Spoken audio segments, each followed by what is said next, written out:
독일 의사의 건강 플러스 시작합니다. 많은 분들이 뇌경색이나 뇌출혈의 신호라고 하면 얼굴이 한쪽으로 내려앉는다든지 말이 어눌해진다든지 이런 증상만 떠올리시죠. 물론 그것도 중요한 신호입니다. 그런데 사실은요, 그보다 더 빨리, 더 먼저 나타나는 변화가 있습니다. 바로 다리에서 오는 작은 이상이에요. 어르신들 중에는 다리가 평소랑 좀 다르게 느껴져도 나이 들어서 그렇겠지 하고 대수롭지 않게 넘기시는 경우가 많습니다. 요즘 피곤해서 그런가 보다, 잠을 잘못 잤나 보다, 이렇게만 생각하시고 말이죠. 그런데 이게요, 그냥 피로나 나이스로만 돌릴 게 아니거든요. 다리가 보내는 이 작은 변화가 사실은 뇌가 보내는 첫 구조 요청일 수 있습니다. 다시 말해, 몸은 이미 오래전부터 조용히 경고음을 보내고 있었던 거예요.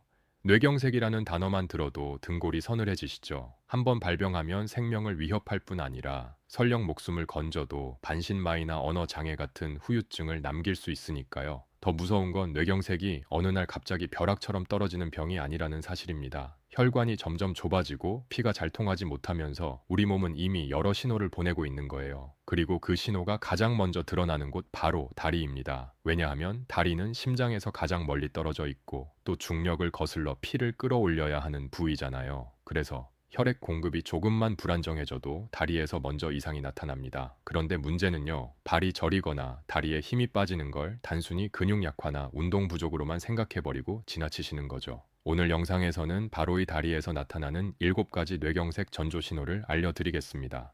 이 신호들을 제대로 알고 계시면 여러분 자신은 물론 가족의 생명까지 지킬 수 있을 거예요. 안녕하세요. 저는 독일에서 내과 전문의로 근무했고 지금은 하이델베르크 대학에서 학생들을 가르치고 있는 김성일입니다. 독일에서는 프리드리 켈러라고도 불리죠. 독일은 심혈관 질환 분야에서 세계적으로 권위가 높은 나라입니다. 저는 지난 20년간 수많은 뇌경색 환자들을 진료하면서 한 가지 공통점을 확인했습니다. 거의 모든 환자분들이 실제 뇌경색이 오기 전에 다리에서 이상 신호를 경험하셨다는 사실이었죠. 자, 이런 경험 있으실 거예요. 아침에 일어나 화장실에 가려는데 한쪽 다리가 유난히 뻣뻣하고 힘이 없어 뒤뚱뒤뚱 걸으신 적, 아니면 평소에 늘 다니던 길인데 갑자기 발끝이 턱 걸려서 휘청하신 적도 있으실 거예요. 이럴 때 대부분은 이렇게 생각하시죠. 어젯밤에 잠을 잘못 잤나? 운동을 안 해서 근력이 떨어졌나? 나이 들어서 그렇겠지. 아마 이렇게 넘기셨을 겁니다. 사실 병원에 오시는 환자분들도 똑같은 말씀을 하세요. 가족분들도 크게 다르지 않습니다. 다리가 불편하다고 가족들에게 얘기하면 운동 부족이야. 밖에 나가서 좀 걸어하고 그냥 대수롭지 않게 넘기는 경우가 많습니다. 왜 하필 다리일까요? 다리는 단순히 심장에서 멀리 떨어져 있다는 이유만이 아닙니다. 의학적으로도 뇌혈류 이상이 가장 먼저 드러나는 부위로 잘 알려져 있습니다. 하지 동맥은 길이가 길고 말초까지 산소와 영양을 공급해야 하죠. 그래서 혈액 흐름이 조금만 줄어도 곧바로 힘이 빠지거나 감각이 둔해지는 겁니다. 실제로 독일과 네덜란드에서 수천 명을 대상으로 한 연구에서도 환자들의 절반 이상이 뇌경색이 오기 전에 다리에서 먼저 이상을 느꼈다고 보고했습니다. 그러니까 다리가 보내는 신호는 결코 가볍게 볼 게 아니었던 거죠. 특히 일과성 허혈 발작, 우리가 흔히 TIA라고 부르는 경우에는 그 신호가 더 뚜렷합니다. 발병 며칠 전, 심지어 몇 시간 전부터도 다리가 미리 위험 신호를 깜빡이던 거죠. 다시 말해, 몸은 마지막으로 기회를 주고 있었던 겁니다. 그러다 어느 날 갑자기 쓰러져 응급실로 실려오시고 그제서야 아, 그때가 신호였구나 하고 후회하는 경우가 많습니다. 조기에 대응했다면 충분히 회복할 수 있었는데 그 골든타임을 놓쳐서 평생 후유증을 안고 살아가야 하는 거죠. 이제 조금 감이 오시나요? 다리가 보내는 작은 신호를 무심히 넘기는 게 얼마나 위험한 일인지요. 자, 그럼 도대체 왜 다리에서 뇌경색 신호가 나타나는 걸까요? 이걸 이해하려면 먼저 우리 몸의 혈액순환을 떠올려 보셔야 합니다. 여러분, 오래된 고층 아파트라고 생각을 해보죠. 수압이 약할 때 어디부터 물이 안 나오나요? 꼭대기층부터죠. 우리 몸도 똑같습니다. 혈액 공급이 약해지면 심장에서 가장 멀리 떨어진 다리부터 문제가 생기기 시작합니다. 특히 뇌혈관이 막히면서 전체 순환이 나빠지면 다리 근육까지 산소와 영양이 제대로 전달되지 않으니 힘이 빠지고 감각도 둔해지는 거예요. 더 중요한 건 뇌의 구조입니다. 우리 뇌는 좌우가 교차해서 몸을 조정합니다. 에서 한쪽 뇌혈관이 막히기 시작하면 반대편 다리에 먼저 신호가 나타나는 거예요. 이유는 간단합니다. 왼쪽 뇌는 오른쪽 팔과 다리를, 오른쪽 뇌는 왼쪽 팔과 다리를 조절합니다. 뇌에서 내려가는 신경이 중간에서 교차하기 때문에 왼쪽 뇌에 문제가 생기면 오른쪽 다리에, 오른쪽 뇌에 문제가 생기면 왼쪽 다리에 이상이 생기는 겁니다. 게다가 다리는 걷기, 균형 잡기, 체중 지탱하기 같은 복잡한 일을 동시에 하고 있기 때문에 뇌의 작은 이상도 금방 티가 나죠. 쉽게 말씀드리면요. 뇌에 문제가 생겼을 때 얼굴보다 다리에서 먼저 반응이 나타나는 경우가 많은 건 뇌가 교차 신호 체계를 가지고 있기 때문입니다. 그래서 다리는 뇌 건강의 조기 경보 역할을 한다고 보시면 됩니다. 여기서 제가 독일에서 실제로 진료했던 독일인 두 분의 이야기를 들려드리겠습니다. 한 분은 다리에서 온 신호를 제대 알아채고 건강을 되찾으신 분이고, 또 한 분은 안타깝게도 그 신호를 무시하다가 평생 불편을 안고 살아가셔야 했던 분이었습니다. 먼저 독일에서 진료했던 68세 남성 하인리 슈미트라는 분이었습니다. 이분은 3주 전부터 오른쪽 다리에 힘이 자꾸 빠진다고 느끼셨습니다. 그런데 본인 스스로는 나이 들어서 그렇겠지 하고 대수롭지 않게 넘기셨죠. 어느 날 따님이 아버지와 함께 마트에 장을 보러 갔다가 이상함을 눈치챘습니다. 평소에는 잘 걸으시던 분이 계산대 앞에서 갑자기 다리에 힘이 빠져 주저앉을 뻔한 거예요. 그 모습을 본 따님이 이건 그냥 나이 아니다 싶어 바로 병원으로 모시고 오셨습니다. 검사 결과 왼쪽 뇌혈관이 70%가량 막혀 있었어요.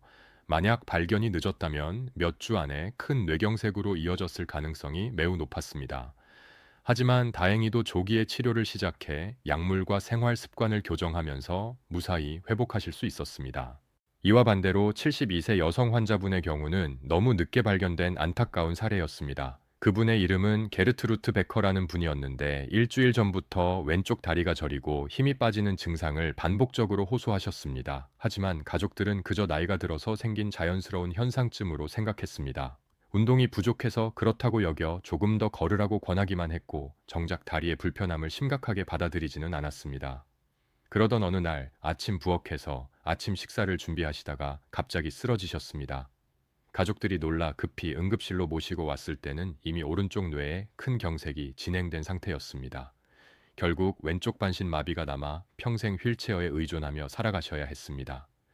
조금만 더 일찍 신호를 알아채고 병원에 오셨다면 결과는 달라졌을 텐데 너무 안타까운 경우였죠. 이런 이야기가 단순히 몇몇 사례일까요? 다시 말해 다리가 보내는 신호는 결코 우연이 아니라는 겁니다. 그리고 여기서 가장 무서운 사실은 뇌가 버틸 수 있는 시간이 생각보다 터무니없이 짧다는 거예요. 뇌경색의 골든타임은 고작 4시간 남짓 너끄이. 이 시간을 놓치면 수억 개의 뇌세포가 회복 불가능한 손상을 입게 됩니다. 더 무서운 건 우리가 흔히 일과성 허혈 발작기라고 부르는 증상입니다. 이름이 생소하시죠? 쉽게 말하면 뇌혈관이 잠깐 막혔다가 다시 뚫리면서 나타나는 일시적인 뇌경색 신호입니다. 그래서 몇 분 동안 다리에 힘이 빠졌다가 혹은 감각이 둔해졌다가 다시 정상으로 돌아오는 거예요. 문제는 여기서 많은 분들이 안심을 해버린다는 겁니다. 해당 증상은 뇌경색 신호 7가지에서 자세하게 알려드리겠습니다. 제가 드리고 싶은 말씀은 다리에 이상이 나타났다가 금방 회복됐더라도 절대 괜찮아졌다 하고 넘어가면 안 된다는 겁니다. 오히려 이때가 가장 서둘러 병원에 가야 할 순간이라는 걸 꼭 기억하셔야 합니다. 이제부터는 다리에서 나타나는 뇌경색 신호 7가지를 하나씩 공개하겠습니다. 이건 단순한 증상이 아니라 살아있는 경고등이라고 생각하셔야 합니다. 혹시라도 이 중 한 가지만이라도 경험하셨다면 절대 그냥 넘기지 마셔야 합니다. 첫 번째 신호는 한쪽 다리에 갑작스러운 힘 빠짐입니다. 계단을 오르다 갑자기 한쪽 다리에 힘이 풀려 주저앉을 뻔한 경험, 혹은 의자에서 일어날 때 유독 한쪽 다리에만 힘이 안 들어가는 경험 혹시 있으셨나요? 많은 분들이 이런 순간을 단순히 피곤하거나 운동 부족 탓으로 돌리지만 사실은 그렇지 않습니다. 운동 부족으로 다리가 약해지면 보통 양쪽이 함께 힘이 빠지고 걸으면 걸을수록 점점 지쳐가는 양상으로 나타납니다. 반면 뇌혈관에 문제가 있으면 특징적으로 한쪽 다리만, 그것도 갑자기 뚝 힘이 빠지는 형태로 나타납니다. 쉬어도 금방 회복되지 않거나 같은 쪽에서 반복된다면 단순한 근육 약화가 아니라는 뜻이죠. 뇌에서 내려오는 운동 신호와 올라오는 감각 신호가 어긋날 때 흔히 나오는 전형적인 호소예요. 걷다가 발이 엉뚱한 방향으로 가는 느낌, 장바구니를 들다가 갑자기 다리에 힘이 풀리는 경험 등으로 나타나기도 합니다. 실제로 이런 증상을 호소한 환자분들을 검사해보면 상당수에서 뇌혈관의 협착이나 미세한 뇌경색이 발견됩니다. 즉, 단순한 노화 현상으로만 치부하기에는 분명히 의학적 의미가 있는 신호라는 겁니다. 두 번째 신호는 다리의 저림과 감각 이상입니다. 발바닥이 무뎌져 뜨겁고 차가운 것을 잘 구별하지 못하거나 촉감이 둔해지는 경우가 있습니다. 많은 분들이 이렇게 표현하세요. 맨발인데 양말을 쉬는 것 같다. 발바닥에 솜을 깔고 걷는 느낌이다. 여기서 중요한 건 이런 저림이 단순히 말초신경 문제와는 다르다는 점입니다. 허리 디스크나 신경이 눌려서 생기는 저림은 보통 발끝에서 시작해 발목 종아리 쪽으로 양말 쉬는 범위처럼 서서히 퍼져 올라가는 양상으로 나타납니다. 또 허리를 숙이거나 오래 앉아 있을 때 심해졌다가 자세를 바꾸면 다시 가라앉는 경우도 많죠. 그런데 뇌혈관 문제로 오는 저림은 양상이 전혀 다릅니다. 특징적으로 한쪽 다리에만 그것도 갑작스럽게 나타나고 자세와 상관없이 반복되는 경우가 많습니다. 발 자체는 멀쩡하지만 감각 신호를 처리하는 뇌의 감각 피질에 혈류가 부족해지면서 뇌가 그 신호를 잘못 해석하는 거예요. 그래서 뜨거운 물에 발을 담갔는데도 덜 뜨겁게 느껴지거나 울퉁불퉁한 바닥인데도 평평한 것처럼 느껴지기도 합니다. 세 번째 신호는 다리를 질질 끄는 보행의학적으로는 족하수라고 부릅니다. 정상이라면 발목 근육이 발끝을 들어올려 바닥에 걸리지 않도록 해줍니다. 그런데 뇌에서 내려오는 신호가 제대로 전달되지 않으면 발목을 들어 올리는 힘이 약해져 발끝이 바닥에 끌리게 됩니다. 그래서 걷는 소리가 달라지고 신발 앞부분이 유난히 빨리 닳는 특징이 나타나죠. 문제는 본인은 잘 모른다는 겁니다. 대신 가족들이 먼저 눈치채는 경우가 많습니다. 요즘 아버지 걸음걸이가 이상하다. 발을 자꾸 끄는 소리가 난다. 이렇게 일상 속 작은 변화를 통해 드러나는 경우가 많습니다. 실제로 독일에서 제가 만난 환자 한 분은 아내가 신발 앞창이 한쪽만 이상하게 닳는다고 의심해서 병원에 오셨습니다. 검사 결과 작은 뇌경색이 확인되었고 조기에 발견해 큰 사고를 막을 수 있었습니다. 이처럼 걸음걸이의 작은 변화, 신발 마모나 발소리 같은 단서가 사실은 뇌가 보내는 중요한 신호일 수 있습니다. 무심코 지나치지 말고 가족끼리 서로 잘 살펴봐야 합니다. 네 번째 신호는 자꾸 걸려 넘어지는 증상입니다. 평소에 잘 다니던 길인데 요즘 따라 문턱이나 계단에 자리 걸리는 경우가 있으신가요? 이건 단순히 문턱을 못 봐서 그런 게 아니라 뇌혈관 손상으로 고유 감각이 떨어진 신호일 수 있습니다. 고유 감각은 말이 조금 어려운데 쉽게 말하면 내 발이 지금 어디에 있고 어떤 자세로서 있는지를 뇌가 스스로 아는 능력입니다. 우리가 길을 걸을 때 발을 일일이 내려다보지 않아도 걸을 수 있잖아요. 계단을 오를 때도 눈으로 발끝을 확인하지 않고 자연스럽게 발을 올려놓을 수 있는 건 고유 감각 신호가 뇌에서 다리까지 잘 전달되기 때문입니다. 그런데 이 기능이 떨어지면 뇌가 발의 위치를 제대로 인식하지 못해 작은 문턱에도 걸려 넘어지고 계단 높이를 잘못 짚어 휘청거리게 되는 거죠. 문제는 이런 낙상이 단순히 넘어지는 걸로 끝나지 않는다는 거예요. 특히 70대 이상 어르신들의 경우 넘어짐은 곧 엉덩이 골절, 척추 골절, 그리고 장기간의 와병 생활로 이어지기 쉽습니다. 물론 누구나 가끔은 발이 걸릴 수 있습니다. 하지만 특별한 이유가 없는데도 반복적으로 같은 증상이 나타난다면 단순한 노화가 아니라 뇌가 보내는 위험 신호일 수 있다는 거죠. 다섯 번째 신호는 다리 떨림과 내가 원치 않았는데도 저절로 나타나는 움직임입니다. 쉽게 말해 내가 가만히 있으려고 해도 다리가 자꾸 달달 떨리거나 스스로 제어하기 어려운 움직임이 반복되는 경우예요. 물론 누구나 피곤하거나 긴장했을 때 다리가 잠깐 떨릴 수 있습니다. 그런데 이런 경우는 되게 금방 멈추고 쉬면 사라집니다. 하지만 뇌혈관 문제로 생기는 떨림은 양상이 다릅니다. 원하지 않아도 반복적으로 나타나고 특정 상황과 상관없이 지속되는 특징이 있죠. 왜 이런 일이 생길까요? 뇌는 우리 몸의 지휘자 같은 역할을 합니다. 다리를 움직여라, 멈춰라, 힘을 줘라 하는 신호를 내려보내야 하는데 뇌혈관이 좁아지거나 막히면이 신호가 불안정해집니다. 신호가 들쭉날쭉해지니 다리가 내가 원하지 않았는데도 떨리거나 움찔거리는 겁니다. 이처럼 내가 원치 않았는데 다리가 자꾸 움직인다는 건 단순히 나이나 관절 탓으로만 볼 수 없습니다. 반복적이고 지속적인 떨림이 나타난다면 반드시 신경학적 검진을 받아보셔야 합니다. 여섯 번째 신호는 보행 불균형과 휘청거림입니다. 우리 뇌의 뒤쪽에 자리 잡은 손에는 몸의 균형과 조화를 담당하는 기관인데 이곳으로 가는 혈류가 막히면 걷는 동작이 매끄럽지 못해집니다. 중심을 잡지 못하고 몸이 한쪽으로 기울거나 발이 제자리에서 꼬이듯 움직이는 거죠. 이런 증상은 특히 아침에 심해지는 경우가 많습니다.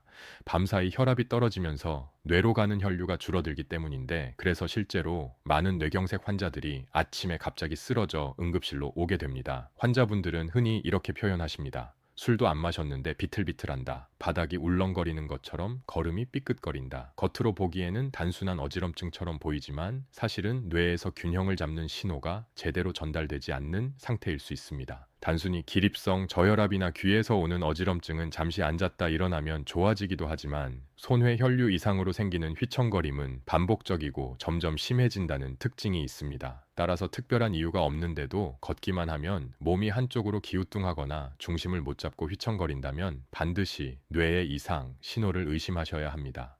일곱 번째 신호는 일시적 증상 후 회복, 의학적으로는 일과성 허혈 발작, 흔히 TIA라고 부릅니다. 앞에서 잠깐 말씀드렸던 부분인데요. 이번에는 조금 더 자세히 짚어드리겠습니다. 이건 뇌혈관이 잠시 막혔다가 다시 열리면서 나타나는 현상입니다. 그래서 몇 분에서 수십 분 동안 다리에 힘이 빠졌다가 감각이 둔해졌다가도 금방 회복될 수 있죠. 문제는 많은 분들이 다시 괜찮아졌으니 이제는 별일 아니다 하고 안심해버린다는 겁니다. 하지만 사실 이게 가장 위험합니다. 연구에 따르면 TIA를 경험한 환자의 75%가 3개월 이내 실제 뇌경색으로 진행하며 그중 절반은 단 48시간 안에 발병합니다. 그러니까 잠깐 증상이 사라졌다는 건 오히려 큰 뇌경색이 곧 온다는 경고일 수 있는 겁니다. 실제로 제가 만난 환자 중에도 다리에 힘이 빠졌다가 20분 만에 정상으로 돌아와 그냥 귀가하신 분이 있었습니다. 다행히 가족분들이 불안하다며 다음날 병원에 모시고 와서 작은 뇌경색을 조기에 발견하고 치료할 수 있었지만 그렇지 않았다면 며칠 안에 큰 뇌경색으로 이어졌을 가능성이 높았습니다. 자, 이렇게 다리에서 나타나는 7가지 뇌경색 전조 신호를 살펴봤습니다. 혹시 이 중에서 경험해 보신 증상이 있으신가요? 단 하나라도 해당된다면 절대 가볍게 넘기지 마시고 반드시 의료진과 상담하시기 바랍니다. 여기까지 들으시고 혹시 마음이 무거워지셨나요? 걱정하지 않으셔도 됩니다. 이제부터는 희망적인 이야기를 드리겠습니다. 뇌경색은 무섭지만 사실 환자의 80% 이상은 생활습관 관리만으로도 예방이 가능하다는 게 WHO와 유럽 신경학회의 공식 발표예요. 지금부터라도 시작하면 늦지 않습니다. 제가 독일에서 진료할 때도 생활습관을 조금만 바꿔서 완전히 다른 삶을 사시는 분들을 많이 봤습니다. 먼저 혈압 관리가 가장 기본입니다. 혈압은 가능한 120에 80전으로 유지하는 게 이상적이에요. 그런데 고혈압인 분이라면 적어도 130에 80 정도를 목표로 관리하셔야 합니다. 이 단계를 고혈압 1기 단계라고 하는데 적어도 그 정도까지는 혈압을 안정시켜야 합니다. 매일 같은 시간에 혈압을 재고 기록해두는 습관이 중요합니다. 특히 아침에 일어나서 30분쯤 지난 뒤 측정하는 게 가장 정확합니다. 혈압이 높아지면 혈관벽에 작은 상처가 생기고 그 자리에 콜레스테롤이 달라붙으면서 혈관이 점점 좁아지게 됩니다. 이런 과정이 반복되면 결국 혈관이 막혀 뇌경색으로 이어질 수 있는 거죠. 다음은 혈당 관리입니다. 건강한 분들은 공복 혈당은 100 미만, 식후 2시간 혈당은 140 미만을 유지하는 게 이상적입니다. 이미 당뇨가 있으신 분들은 의사와 상의해 관리 목표치를 정해야 하지만 일반적으로는 공복 혈당 130 미만, 식후 2시간 180 미만을 권장합니다. 왜 이게 중요할까요? 혈당이 높으면 혈관벽이 점점 손상되고 그 결과 뇌경색 위험이 최소 3배 이상 높아집니다. 그래서 당뇨 환자분들은 혈당 조절은 뇌혈관 보호라고 생각하시고 꾸준히 관리하셔야 합니다. 콜레스테롤 관리도 빼놓을 수 없습니다. 특히 LDL 콜레스테롤, 흔히 나쁜 콜레스테롤이라고 부르는 수치를 낮추는 게 핵심이에요. 왜냐하면 LDL은 혈관벽에 달라붙어 기름 찌꺼기를 만들고 결국 혈관을 좁히거나 막아버리기 때문입니다. 반대로 HDL 콜레스테롤은 혈관 속에 쌓인 LDL을 청소하는 역할을 해서 좋은 콜레스테롤이라고 부르죠. 그렇다면 어떻게 해야 할까요? 우선 포와 지방이 많은 기름진 음식, 가공육, 튀김류는 줄이시는 게 좋습니다. 대신 오메가3가 풍부한 등푸른 생선을 일주일에 2~3번 챙겨 드세요. 연어나 고등어, 청거 같은 음식이 대표적입니다. 또 호두 아몬드, 아마시 같은 견과류, 올리브유나 카놀라유처럼 불포화 지방이 많은 기름은 LDL을 낮추고 HDL을 높이는 데 도움이 됩니다.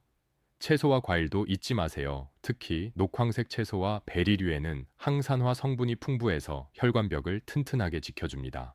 운동도 빠질 수 없습니다. 가장 좋은 건 빠르게 걷기예요. 하루 30분 주 5회 정도면 충분합니다. 옆 사람과 대화는 가능하지만 노래 부르기는 어려운 정도의 속도. 이게 적당한 빠른 걸음입니다. 이 정도만 꾸준히 해도 혈액순환이 확 찝니다. 생활 습관 중에서는 근면이 가장 중요합니다. 담배는 혈관을 직접적으로 손상시키니까요. 술은 남성은 하루 2잔, 여성은 1잔 이하로만 드시는 게 안전합니다. 그리고 충분한 수면도 꼭 챙기셔야 해요. 잠이 부족하면 혈압과 혈당이 모두 올라갑니다. 이제 집에서 스스로 해볼 수 있는 간단한 자가 체크법을 알려드리겠습니다. 하루 3분이면 충분합니다. 첫째, 의자에 앉아 팔짱을 끼고 일어나 보세요. 양쪽 다리 힘이 균형 있게 들어가는지 확인하는 겁니다. 둘째, 눈을 감고 제자리에서 30초 동안 서보세요. 중심을 잘 잡을 수 있는지 체크할 수 있습니다. 셋째, 양쪽 발바닥을 손으로 만져서 감각 차이가 있는지 비교해 보세요. 넷째, 일직선 위를 따라 10걸음 정도 걸어보세요. 비틀거리거나 균형이 무너지지 않는지 확인하는 거죠. 만약 이내 가지 중에서라도 이상이 있다면 절대 쉬면 괜찮아지겠지 하고 넘기지 마시고 증상 시작 시간을 기록한 뒤 즉시 병원에 가셔야 합니다. 여러분, 내일 아침부터라도 이 체크법을 직접 해보시고 결과를 댓글로 나눠주시면 좋겠습니다. 가족과 함께 해보셔도 큰 도움이 될 거예요. 오늘 내용을 간단히 정리해 보겠습니다. 우리가 함께 살펴본 건 다리에서 나타나는 뇌경색계 7가지 전조 신호였죠. 이 신호들을 조기에 알아차리면 회복의 길이 열리지만 무심히 지나치면 평생의 후회로 남을 수 있습니다. 작은 신호, 마지막 경고, 평생의 후회, 이 세 단어가 무겁게 느껴지실 수도 있지만 이제 여러분은 이 모든 걸 막을 수 있는 지식을 손에 넣으셨습니다. 다리는 단순히 우리 몸을 지탱하는 기둥이 아니라 뇌가 보내는 경보 장치입니다. 경보음을 무시하면 화재를 피할 수 없듯 다리에서 오는 신호를 무시하면 뇌경색을 피하기 어렵습니다. 하지만 우리 몸은 거짓말을 하지 않습니다. 다리는 뇌의 언어라는 걸 꼭 기억해 주세요. 오늘 영상이 도움이 되셨다면 구독과 좋아요 잊지 말아주세요. 그리고 주변 분들에게도 공유해 주시면 좋겠습니다. 여러분의 작은 나눔이 누군가의 생명을 지킬 수 있으니까요. 앞으로도 건강한 삶을 지키는데 꼭 필요한 이야기들을 계속 전해드리겠습니다. 지금까지 독일에서 독일 의사 김성일이었습니다. 감사합니다. 음악